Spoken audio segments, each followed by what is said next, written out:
श्रीभैरवताण्डवस्तोत्रम्।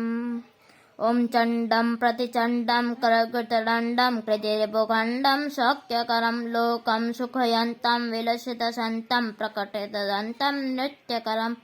नमरुध्वनिशङ्खं तरलवतंसं मधुहरसन्तं लोकभर भज भज भूतेशं प्रकटमहेशं भैरववेशं कष्टहरम्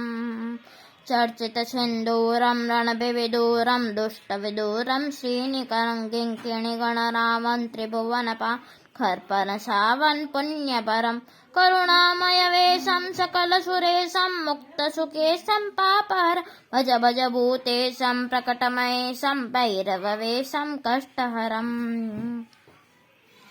कलिमलसंहारं मदनविहारं फणिपतिहारं शीघ्रकरं कलुषं समयन्तं परिकृतसन्तं मत्तरुकन्तं शुद्धतरं गतिनिन्दितकेशं नर्तनदेशं सच्चकसं सन्मुण्डकरं भज भज भूतेशं प्रकटमहेशं भैरववेशं कष्टहरम्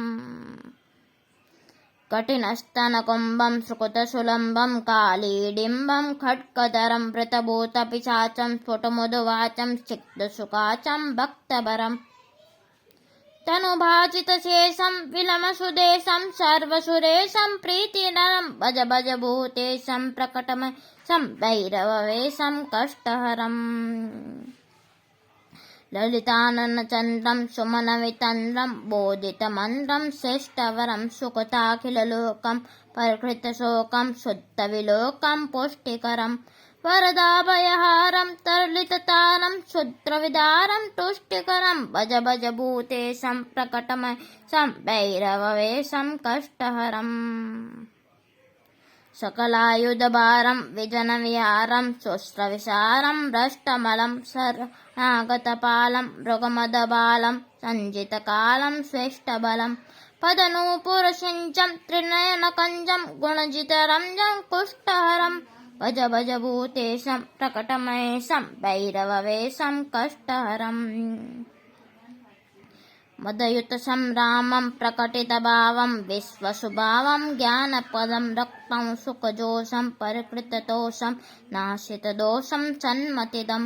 कुटिलत्रिकुटीकं ज्वरधननीकं विशरणद्रीकं प्रेमभरं भज भज भूतेशं प्रकटमहेशं भैरववेशं कष्टहरम्